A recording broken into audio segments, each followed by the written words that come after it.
Welcome to Whisky.com, where fine spirits meet. My name is Luening, Horst Luening. This is my son Ben. And today we're looking at the Whisky Awards, Whisky.com Awards for August 2019.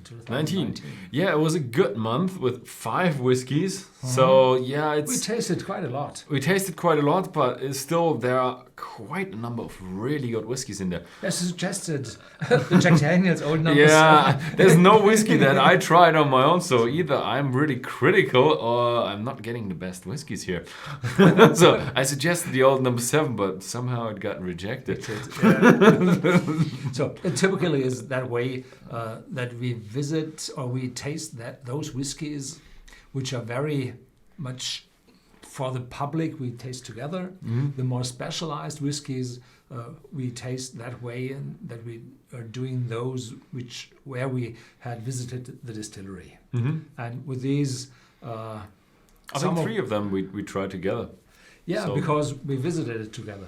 Most of the time, most of the time the good whiskies we also try together. So most of the time, the together whiskies end up in the Whisky Awards. So we changed this time the time sequence. So this is early September where we published this video, and all those whiskies were published on the net in August. Yeah. So it's not what you did when you tried it, but it's when we published it. So you can really see, okay, it was published in August, so it got an award in August. Yeah.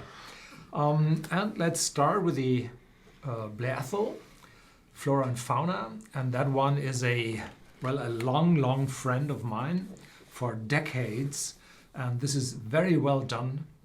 It's very constant, produced over the years, and there is no normal bottling of Blair Athol out there. It's a sherry cask matured whiskey, and it's one of the affordable, really good whiskies. Oh, it doesn't want to stick? Okay. Nope. Probably we just take one in the middle for the video.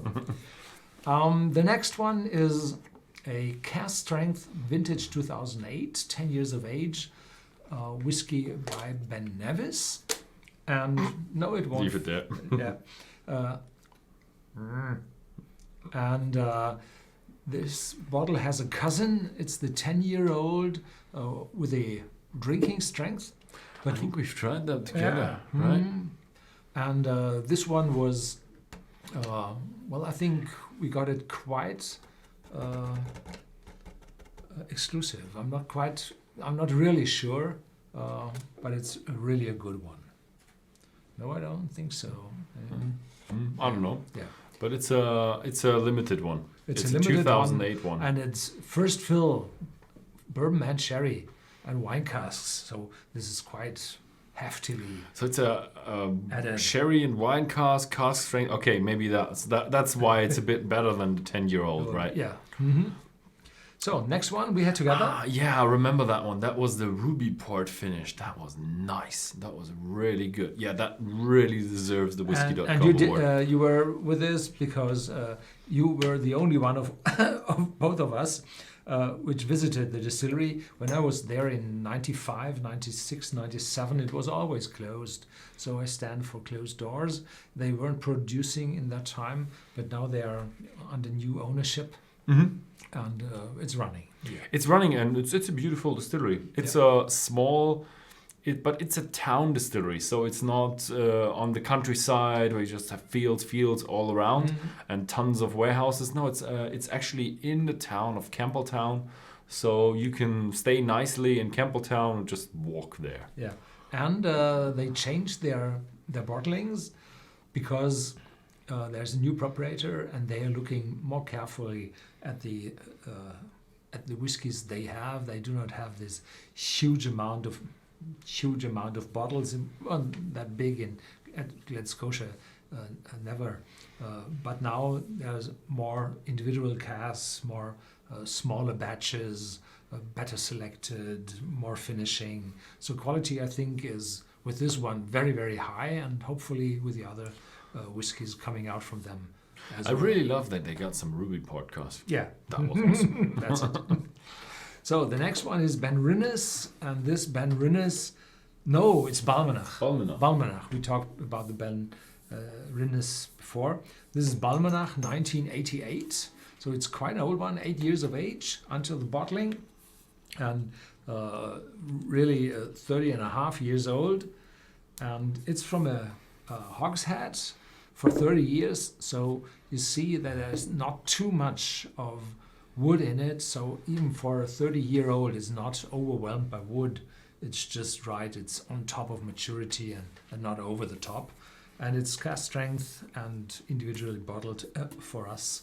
So we got the full cask, which was a hogshead, and 222 bottles were left.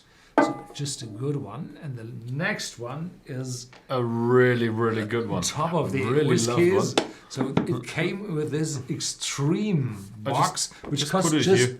just 50 euros, dollars, pounds only for the hardwood box. Yeah, it really deserves the Whisky.com award. If you look closely, I snuck in a few Whisky.de awards because I didn't produce enough of the signs yet. And yeah, the last one also deserves one. But I really love the Macallan. Unfortunately, it doesn't have a vintage or what would I call it? An age statement. But you can already see it's natural color, and it's really, really, really dark and beautiful. So I would say after that it will have 30-year-old whiskies, a lot of them in it, but I think they added just a few younger ones to keep it vibrant and active. And it's one of the top whiskies, but it's very, very expensive and probably not available where you live. No, it is available, but then it's even more expensive. Yeah. Okay. Yeah. So yeah, thank you very much for watching. If you found this video interesting, then please feel free to share it with your friends, and see you next time.